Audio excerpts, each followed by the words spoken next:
Hi everyone, welcome to this stage 2 preview of the Tour de France, or should I say week 2 preview of the Tour de France. Yes, that's it. We're into week 2 already. In some ways, it feels like we've been going forever. It always feels like this way for me on the tour. But on the other hand, absolutely loving every stage and every minute of watching the Tour de France. Well, I can tell you I'm welcoming someone who I met on Twitter, I guess you could say, at Hendrik Lemmer on Twitter. Now, I thought I watched a lot of cycling and enjoyed watching my cycling, but this guy, well, he watches every single race, whether it be on live streams from Italy or Spain, wherever it is. And it's good to welcome Hendrik Lemmer. Hendrik, great to have you on the show. Thank you very much. And you've got a great show, and I've made my R5 on your rugby preview. So thank you for that. Excellent. Yeah, well, I mean, I must say rugby betting is my bread and butter, but when the Tour de France comes around, you know, this is where I tend to focus. But we were just chatting now just before, and I mean, even while the Tour de France is going on, there's a preparation race for the Giro that's coming on later. And one thing this COVID-19 has done is it's actually condensed the entire cycling season virtually into about 3 months. And I mean, we've just got wall-to-wall Grand Tour action from now until the end of the year, basically. Basically 8 months were pushed into 3 months. So today in Italy, the Tirreno Adriatico, that was won by Primož Roglič last year, started today. And he is not there, obviously, because it's the Tour de France. So the people that's preparing for the Giro d'Italia, like Geraint Thomas, Chris Froome, Jakob Fuglsang, they are doing the Tirreno. So there's a lot of racing. You need about 3 televisions and 2 sets of DSTV contracts just to follow cycling at the moment. Yeah, it is hectic. And what an incredible sprint finish. We won't touch on that too much now. Now, I won't bring up the video because the other day I brought up a video and I actually I didn't poach the video. I actually went onto the YouTube channel on my preview and used and gave the guys credit for it. But I still got some sort of what they call a copyright infringement on YouTube. So I'm not going to bring up any videos. But let's get into the tour itself, Hendrik, because I mean, one thing, when I looked at this route, I thought this is going to be a really tough Tour de France. You've got guys coming in here that are probably not as well prepared as they usually would be because of the long break. And you've really got a route that's set up, let me call it not sprinter friendly at all. Plenty of mountains and lots of stages that to me lend itself to an ambush. And I thought I thought stage 5, take that out of the equation. I thought we had a really exciting first week of the tour. Were you impressed by it? Yes, if we take that one stage out of the tour, then that's fine. But as I say, easy stages end hard. Yes. But I think it's a little bit like the South African mountain bike race at Cape Epic that I had the privilege of doing like 5 of the first 5 ones. And when we still had small wheels, and every year in the media, they say it's the hardest Cape Epic yet. And then at some stage, they must say it's the best field yet. And they say that every time. But every year that I've watched the Tour de France, I've seen people suffering like pigs. And it's very hard. Can you see me? Yes, no, I can see you fine. I'm just, excuse me, okay. When I look off to the side, I've got another monitor, which I'm gonna share a bit of screen there. So okay. We can go through. In fact, I'm gonna. Sorry, carry on, Hendrik. Very hard. This tour, the character of this tour, that it is not for a lot of bunch sprinters. That is why we only have 2 or 3 of the world's top sprinters here, and we have people like Pascal Ackermann and Fernando Gaviria at the Adriatico at the moment. So riders also choose that. So this is more for the punchiers and the pure climbers. But I think, as we saw on the flat stage, I always tell people, you can't judge a stage if it's going to be hard or not hard, looking at a profile. And we make that mistake a lot of times. It's about how hard you ride it. And you can think back of when you cycle to school, if you had a heel or not. If you ride it hard, then it's hard. And if you ride it not hard, not hard. So a profile sometimes make us think that we have to bet in a certain way and it's going to be so hard. But how many times have we seen on a hard stage that the GC riders just roll over together? Then on a flat stage, we see carnage and people losing 5 minutes. So for me, it's a hard tour, and I think last year was also hard. And that's one of the reasons why I liked the route this year, because I felt they weren't just emphasizing the mountaintop finish, because quite often finishing on a 17-kilometer Alpine Pass at 8%, it just becomes a wall of attrition more than anything else.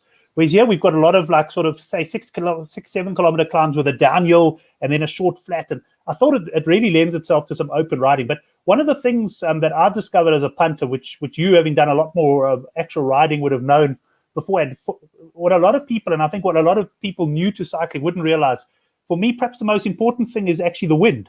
When you look at cycling, because the moment there's a headwind, it discourages attacking riding, and then you get what we had the other day, which was it on stage 6 or was it on stage 7, where we had the cross tailwind coming in, where the echelons form. And to me, as much as I love a mountaintop finish and the rest, there's nothing better than watching these guys race into with one of these crosswinds causing splits. And I mean, that's something as a punter, if you're looking to bet, you've got to take that into account. Yes. So I always tell people that in a bicycle race, the hardest race is the one with the tailwind. And they look at me like, are you crazy? Because when they go and cycle, they're 20 meters behind their buddy. So they don't get a slipstream. So obviously the wind from the front is harder. When the wind is from the front, the people that's pacing, setting the pace, can't go fast. When the wind is from behind, they go 80 km an hour. And that's a lot harder. And a cross tailwind is the worst. For tomorrow's stage 10, I see they are predicting about 10 kilometers an hour headwind. So it shouldn't be hard. They're talking about splits. I don't think there's going to be splits because of a 10 km an hour headwind. If it was a tailwind, possibly. But no one's going to attack and then sit into the wind for 100 kilos. That's it. Yeah, I mean, you've got to be suicidal to do that. I just want to quickly bring up the current standings, and then we'll have a look at the betting. We've got Primož Roglic here. He's obviously now moved into the yellow jersey, taking it off the shoulders of Adam Yates. Egan Bernal is basically just behind Roglic on bonus seconds. He's 21 seconds behind him. You've got Martin, who's now, I guess, become the great French hope. He's 28 seconds back. Romain Bardet, Nairo Quintana, 32. Still a very nice condensed field at this stage. And, of course, Pogacar, I don't know how you pronounce his name correctly. You can help me out there. 44 seconds. Now, he was my pick at 14-1. And when he lost time in the crosswinds, I was quite worried. But, gee, what a fighter this guy is. I mean, he came back and he's taken time back straight away and then won yesterday's stage in an absolute thriller. But really what we can say from this is, yes, we've got a very strong favorite. But quite frankly, it's a wide open tour if you look at that, Hendrik. I don't know if it is wide open. I think the podium is wide open. Yes. The way they are looking, it looks like it is Roglic's tour, and it will take a courageous person to bet against him. With the team he's got, with Dumoulin, that's said today that from now on he will be the last domestique for Roglic, so he will be second from the back, and his job will be to drive up as close as he can get to the finish line. And then, so for me, it's not that wide open. For me, the podium is very wide open. I think it feels to all of the cycling fans that Pogacar is lying second on GC. But if we look at the standings, he's 7th or something at 40 seconds. But because it feels like a two-man race, we think Pogacar is second. He's not second, he's 7th. He's the second best rider. After the Slovenian champs that was held the week before lockdown ended, end of June or something, where Roglic won the road race and Pogacar put 1 minute into Roglic in the uphill time trial. So that's very important for stage 19 or something. I said that this looks like my number 1 and 2 GC, and it looks like that. So I think the betting and where there's value is going to be in the podium, because any of 8 guys can finish in 3rd place.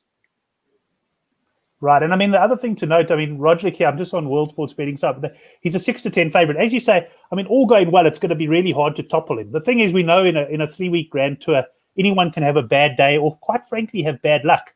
I mean, you just mechanicals and crashes and that at the wrong time. But I almost think if you're looking at a guy like Roglic, you say, okay, 6-10, he's a worthy favorite there. But geez, I wouldn't be, I mean, not that many punters take 1 to 10 shots, but I wouldn't be lumping on the 1 to 10 for a podium, because I almost get the feel with Roglic, it's going to be a case of he's going to win this fairly comfortably, or if things do go wrong, they tend to in cycling go horribly wrong, and you might find the guy misses the podium totally. Yeah, if we look at the Dauphiné that was 2 weeks ago or something, Jumbo, I don't think they had a guy in the top 10 on GC. And that is what my problem is with Saturday's tactics of Jumbo Visma, is that their co-leader, Tom Dumoulin, did not communicate his problem of weak legs sufficiently to the rest of his team. And B, he went to the front and killed himself and lose 3 minutes. So they now have a guy in first place and a guy in 14th place. They also say they're not chasing green. So the most dominant tour in recent history or team can actually get away with nothing. Not the green jersey and not someone in the top 10.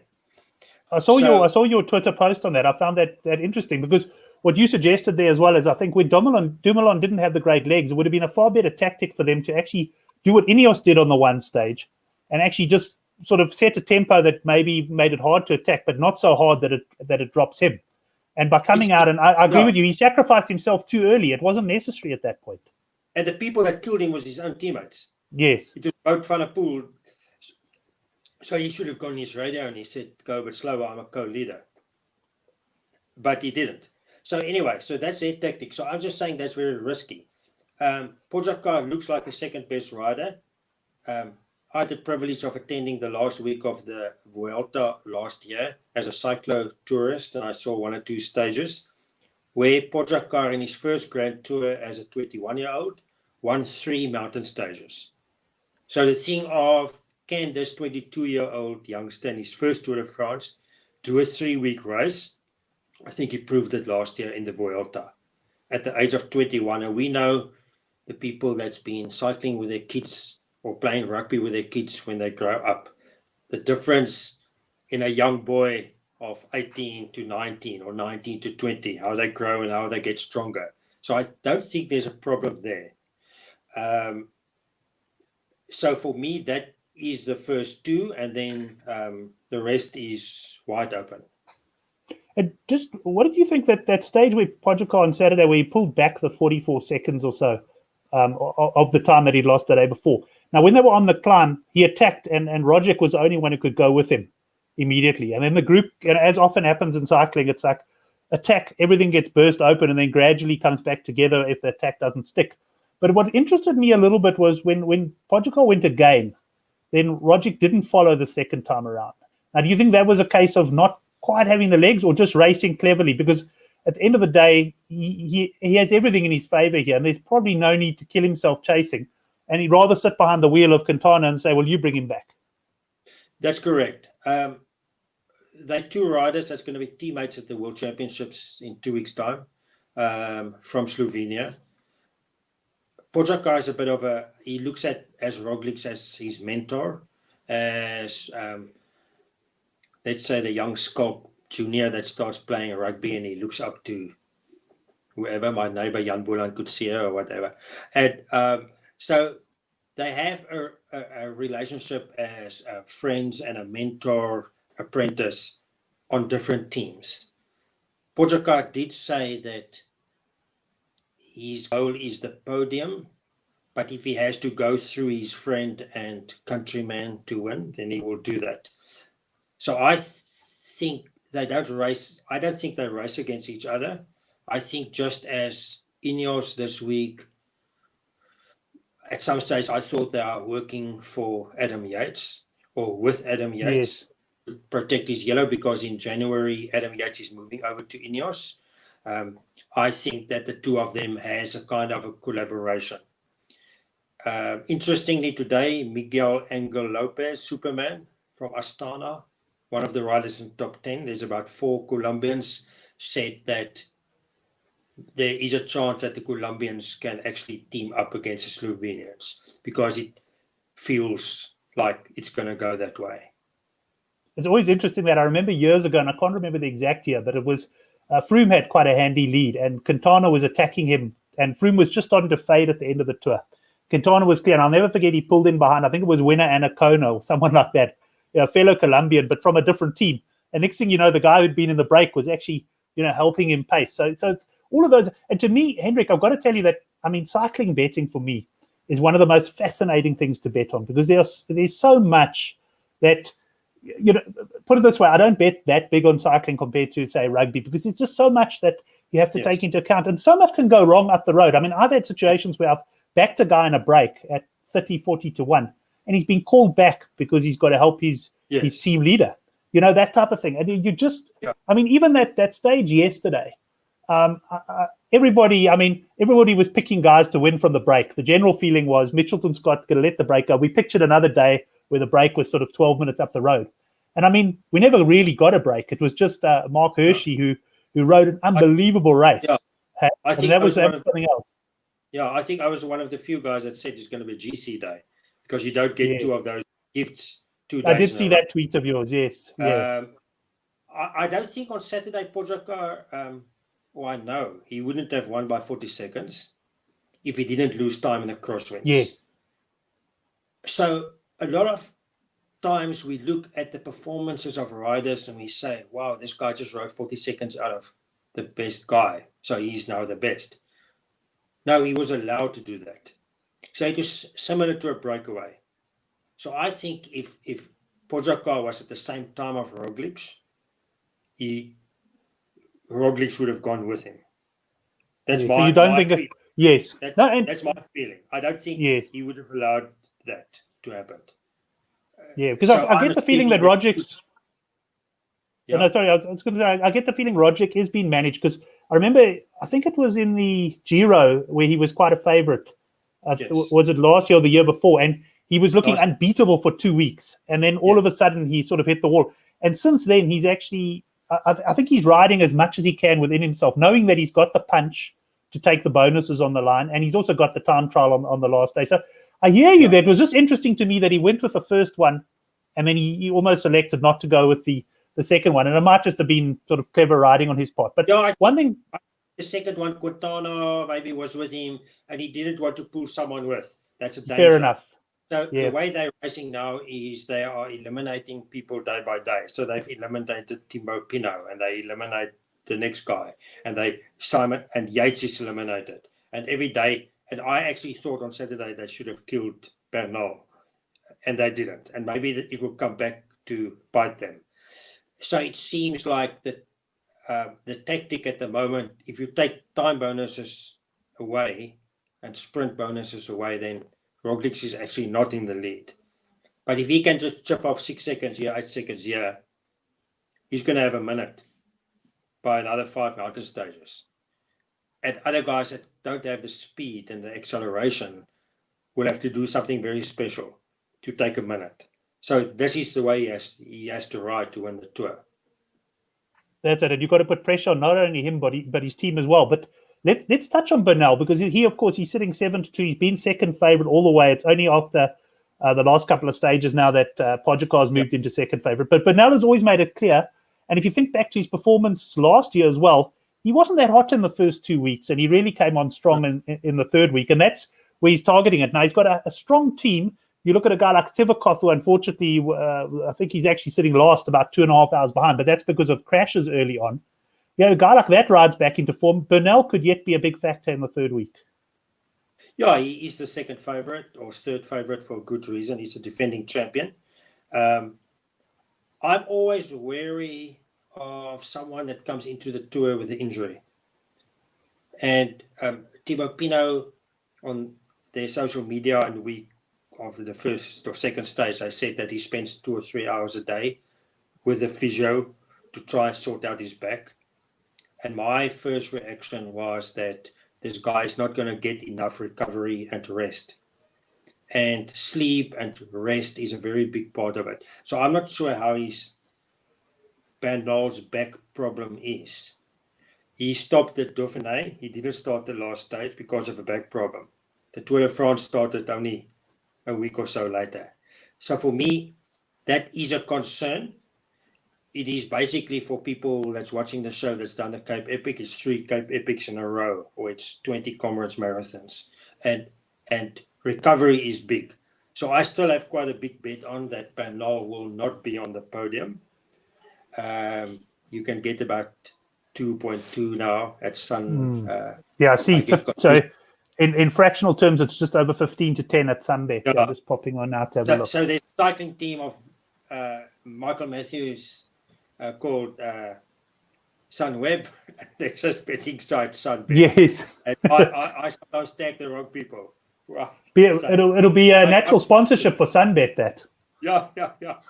So for me, Bernal has a question mark of the back problem that he had, and how much does it take away of his rest and his sleep? I'm not. So that's my question mark there, and I think there's a lot of people that's within 30 or 40 seconds of him. I don't have the times on me. That's waiting to pounce for a weak moment. And who would you say, if you had to look at, we pretty much, the way the betting is priced up, it's very strong favorite. Then you've got your two sort of contenders just in behind that. Then you go, I mean, on World Sports Betting, we've got a 20-1 and below the bet. I mean, which of these guys, Quintana, Landa, Lopez, possibly Uran or Port, which of these guys can come out and maybe contend for a podium? So do you know what is interesting, what you haven't mentioned now, and what no one is considering? You mentioned 6 or 7 names now as a podium contender. You didn't mention the guy that's lying third. It's true, hey? You don't? And, he slips under the radar. Okay, so I'm saying for value, you have to look under the radar. So Goulot Martin is 66-1. He's third on GC. He's above all the other names that you mentioned. For podium, he's 11-1. He is on the podium. He hasn't shown weakness. So I'm saying that's better value than Bernal or Quintana for me for a podium. 11-1, and he's already third, and he hasn't done anything wrong. The dark horse for me is about 3 days ago, he was 100-1 to win. We go back to Uran. He finished second before. Then he was probably also 100-1 with a week to go. I think he was 15-1 for podium 3 days ago. On Saturday, he was definitely one of the strongest riders. He went with that second attack of Pogačar when Roglic went. Only 2 people came with, and that is Uran and Quintana. Uran has got the best time trial of the contenders, not of the top 2. He has finished second in the Tour de France before. And there are some people that ride for the cameras and for 1 second, your Alaphilippes and your Thibaut Pinot. I knew you were going to say that, yes. But you have people that you don't see. So if Buchmann, for instance, was on form, he was 4th in the Tour last year. And suddenly, 2 days before the end, people say, Buchmann is 4th. Like, shit, we haven't seen him this year. We didn't know he's racing. And that's actually the type of guy that you need in a 3-week race because he's so hard. So Uran, I sometimes think, okay, Uran is the fastest guy in the GC group. If there's 10 guys going to the line, I'll put money on him for a podium and he finished 10th. It's their game that they play. They don't want to be seen. They want to finish 10th out of 10 without losing time. Every day, staying there. What is his GC now? He's probably, I don't know, 15 seconds behind or something. But he's at 40-1. There he is. He's 32 seconds back, so he's right there. I mean, if you look at it this way, he's 11 seconds behind second. Yeah, off the podium, he's 4 seconds off the podium only. He's 4 seconds off the podium. The kid that is on the podium is 11-1. Uran is something like 5-1 for the podium. Yeah, you can get 7s. Okay, so for me, there's some fans' favorites that get a lot of money because they win a bunch sprint for 7th.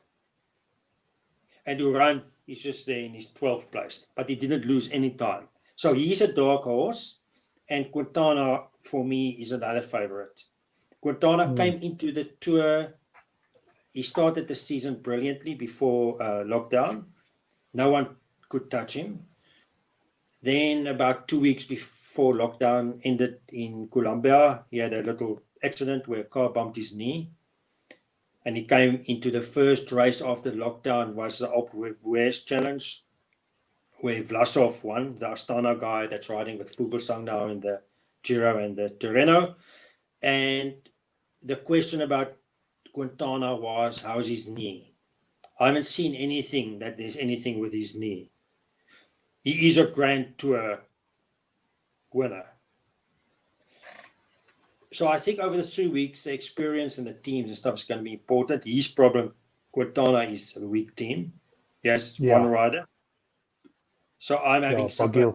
I just had supper with my neighbors now, and Craig was a good cyclist, and his fiancée Jenny won the ladies epic, but she's in Sweden luckily. And we were talking about the teams, and he said, yeah, but if he just follows wheels, Quintana and Martin, the team is not that important. And I said, no, it's very important. If you go over the top of that climb, 10 seconds down, only 10 seconds, and in front of you, you have Roglic, Pogačar, and someone else. At the bottom of the climb, 10 k's into the valley is 3 minutes. And that is where the team is important. If there's just that little thing that happens. So Quintana's drawback is the team, I think. The EF team is very strong. They have people that can send up the road, like Ukasi, Higuita, Danny Martinez, that have a lot of riders that can be there very deep into the race. So for me, Uran, yes, he's finished second in the Tour de France. He came in as a helper. He said he's here to help the lighties in the EF team. They've fallen by the wayside. He's 10 seconds off podium. I think there's some value in there for Uran. He's not done anything wrong. He's very, very strong. The Colombians also does better in the Alps. The older guys does better in the Alps.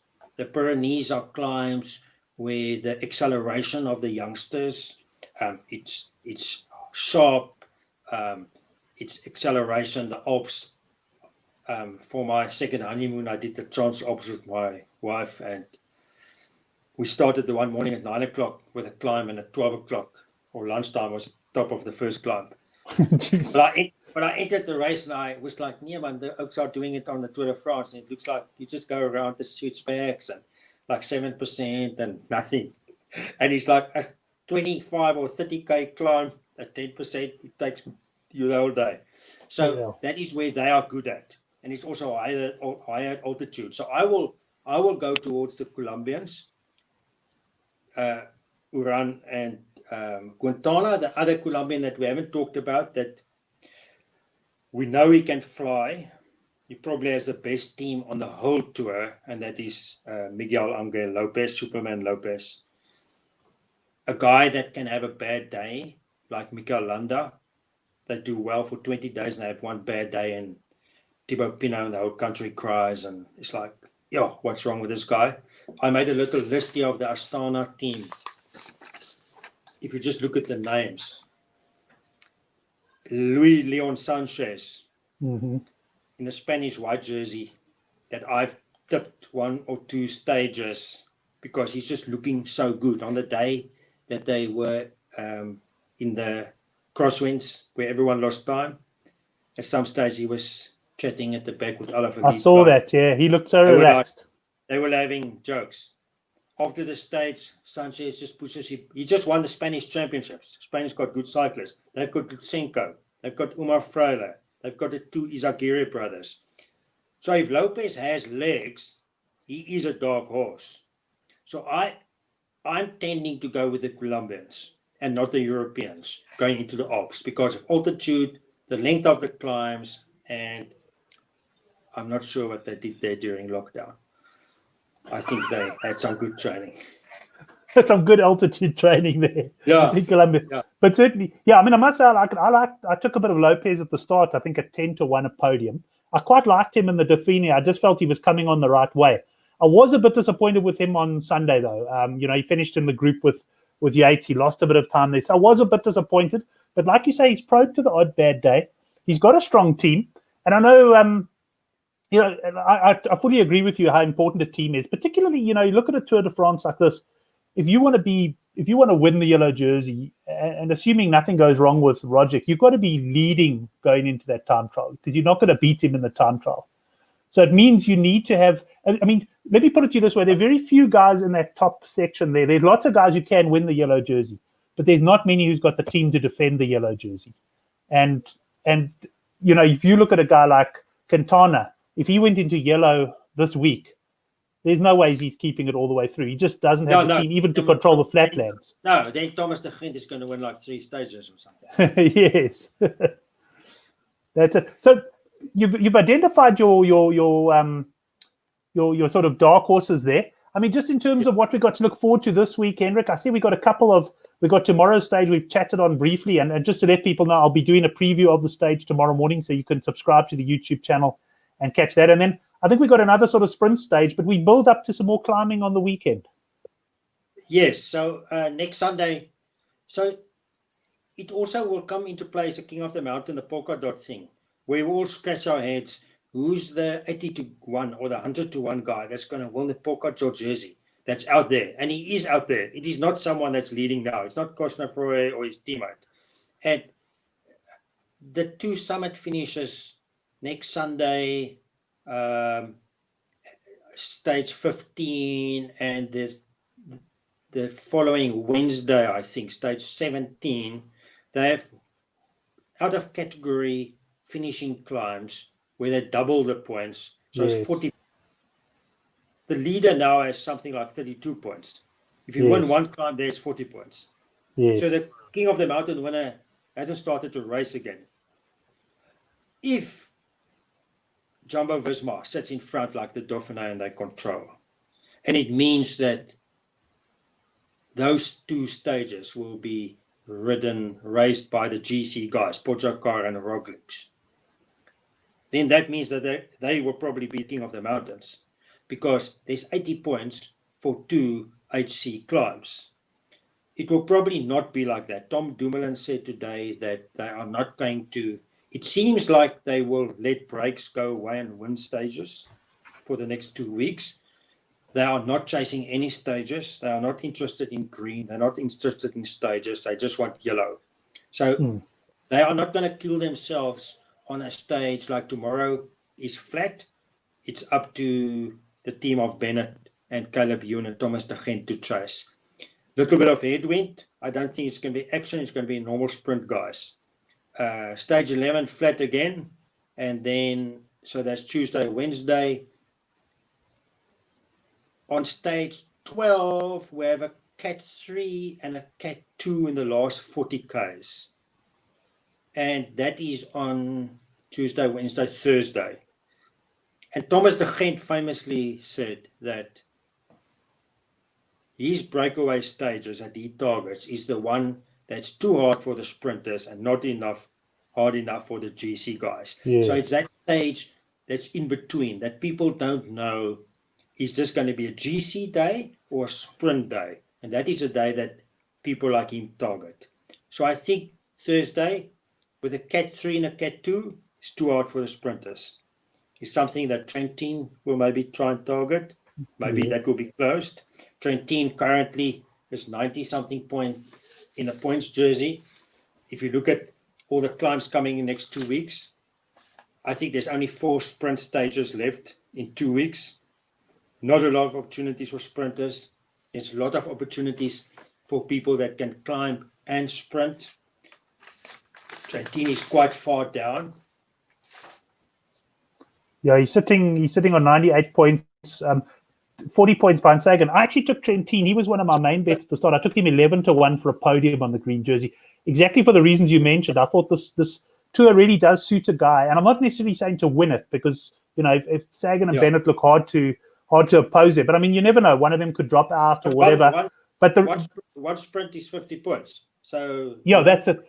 And the thing is, with Trentin has been interested in all the intermediates, and he picked up 7 points even on Sunday's stage. His problem was, I think it was the crosswind stage where he was in the main group after the initial break, and then when Ineos broke it open, he unfortunately never scored points in that stage. Because if he had scored there, he would have been right in the green jersey mix. But I'm hoping he stays focused on it and hopefully gets in the break on a stage like Thursday. So I actually took a bet on Cockart now to podium in the points, because he said yesterday in an interview that, and I asked on Twitter, like, if someone can translate it for me, because Google Translate said there's a horse trotting or something trotting on my brain about green, and I didn't know if that was good or bad. And then someone said, no, it means it's crossing my mind. It's not that it's trotting on it's crossing my mind green. So that means he's going all the way and his team is all in for that. Cockart is at just over 2 or something for points, and he is, if I make the assumption that Vote is not going to go for green, then he's actually in effect third. Yes. Yeah, so I mean, that's, you're getting 2-1 on him running a podium there. Caleb Ewan is not going for green. He's not going for intermediate sprints. Alaphilippe is not going for green. Trenton is not as fast as Cockart.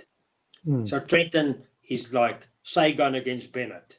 Bennett gets it in the finishes, and Sagan must get it in the intermediates in the mountain stages. And Trenton must go in the mountain stages in the breaks, and Cockart is just 1 or 2 places faster.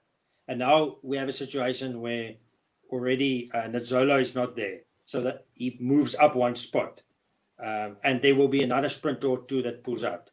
So for me, Cockart, what was his 3 for podium? Yeah, I took that. Just because I was bored, probably. And there's no one else. I also heard a rumor yesterday that Ewan is out of the tour, but that's not correct. I saw that as well. I saw your tweet, and then I was desperately searching for info there. But yeah, that's green jersey. In fact, there's something that I think we saw on Friday's stage, which we haven't seen before. And that is Sagan having to actually, he's always been very good at getting into breaks and scoring points when the other sprinters don't. But he's never been in a situation that I can recall where he's actually chasing against another strong guy who's faster than him, where his team actually had to, on that stage, they actually had to blitz it up the first short climb to drop Bennett and then keep pushing. And I think that sets up, because although we may not always be looking at the stages, but I think that sets this race up beautifully, because you're going to have to get Bora working for Sagan to try and drop Bennett to make sure he gets intermediate sprints. And that in itself pulls the GC guys along, and it creates all sorts of possibilities. Whereas when Sagan is walking to the green jersey, as he normally does, you don't get those sort of in battles. And for me, it's going to be fascinating these next 2 weeks with these 2 guys going at it. Yeah. Quick step, the team of Alaphilippe and Alaphilippe now totally out of GC, and Buchmann for Bora totally out of GCs, because Bora came into the tour on 2 fronts. They came in on GC and they came in on Sagan with green. And Sagan normally is on his own. But it means that Sagan has more support because they don't have GC anymore. But Quick Step is also saying we're not going for GC. There's no doubt anymore about Alaphilippe. We gave the jersey away. So as soon as Sagan is going to go up the road, they're going to chase. And as soon as Bennett tries something, Bora's going to chase. So I think we can actually have some teams now chasing for green. And we haven't had much of that in the past. Teams normally came to the front to defend yellow. Maybe now they're going to come to the front to defend green. Yeah, it could be exciting. Hendrik, I just want to go back to the King of the Mountains jersey. I'm just looking now at Sunbet. They've just taken, this is the decimal, so they're 5-1 Alaphilippe. They've got Gaudu and Hershey in here. I see WSB. I'll pop over to their King of the Mountains. Actually quite interesting. Am I looking at the right market here? Because I don't see, it's quite a big difference here. Totally different. Gaudu is not totally, I don't see. Let's have a look if we can find him. But the point I wanted to make is he a long shot there? Well, that's interesting, because the point I was going to make to you though is, as a punter, I love Julian Alaphilippe in the Tour de France, and I love him for one reason. And I think he's a great cyclist. Don't get me wrong. I think he's one of the. I think he's great for the sport, but he's overhyped when it comes to. I mean, last year I made a lot on him, laying him for the top 3. Unfortunately, look, he hung on longer than I expected, but Yeah. I always knew eventually he'd crack, although the tour was nearly shortened, so I nearly ran into trouble there. But the point being with Alaphilippe, he gets priced up too high, and that opens up value elsewhere. I mean, even this year, he's even said he wasn't going for it. And the moment he got the yellow jersey, he shortened into 11-1 with some bookmakers. And it was just crazy sort of prices. And even if I look here at the King of the Mountains, I mean, Alaphilippe, 4-1 for the King of the Mountains. I mean, there's no, I'm not saying he can't contend it, but there's absolutely no value there. But what that does mean, you're getting good prices on your Podgorkars and Rogic, who you know are going to be contending on those out-of-category climbs. And even if they're not winning the stage, normally by that stage, the break's fallen apart and maybe 1 or 2 guys beat them over the line. Correct. I'm actually breaking my brain about who are those people that's targeting the 2 big stages, one in week 2 and one in week 3, where they take 150 points. Yes. So I have someone like the Marquis in my head that I know he is in very good shape. I've been following his races since lockdown ended, and he is in great shape. And I don't know if he's at 100-1 or what. I was going to say, I might have to search for him here. I think I may have missed him. So he's riding for CCC. He's got a teammate, Simon Gershko, that can also go in breaks. They have another teammate, Zakarin, that has won a Grand Tour King of the Mountains before. So I think one must put a few punts up at 50-1, 80-1, 100-1 of these people, but you must have good legs. Yes. As David Cycling Mole said, you can't bet on the Tour de France on an average rider. It's hard to win something. So you must look at a good rider like Louis Leon Sanchez, like Alexandre de Marquis, like people that is Thomas de Gent. He's probably too much of a policeman for Caleb Ewan, and there's just warning signs and traffic lights, and level 5 load shedding goes off if he goes into a break. So everyone chases. This sort of search for him. I went through all the teams today, and I just want to say, like, as a tip, someone this week was posting that they were putting money on Formula, or someone sent me a message. Do you think I've put money on Formula? And I said, from tomorrow morning, you don't put money on a rider whose team is targeting GC. Yes. Alexander Kristoff, Formula is there for Podgorkar. Remember the days when Chris Froome had to wait for his team leader, or Landa had to wait for Froome, or Thomas had to wait for Froome. From now on, it is, if Bennett is the strongest climber on the day, he's going to stop next to the road and wait for Roglic.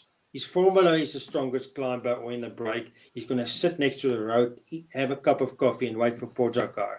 So Alexander Kristoff, Colbrelli said he is not going to sprint again. The reason why you bring sprinters to a tour for a GC rider is also to protect them on flat roads and to ride crosswind stages and stuff as well. Yeah, and to ride in the wind for 150 km at the lighty of 55 kilogram, can sit on your left hand side and relax.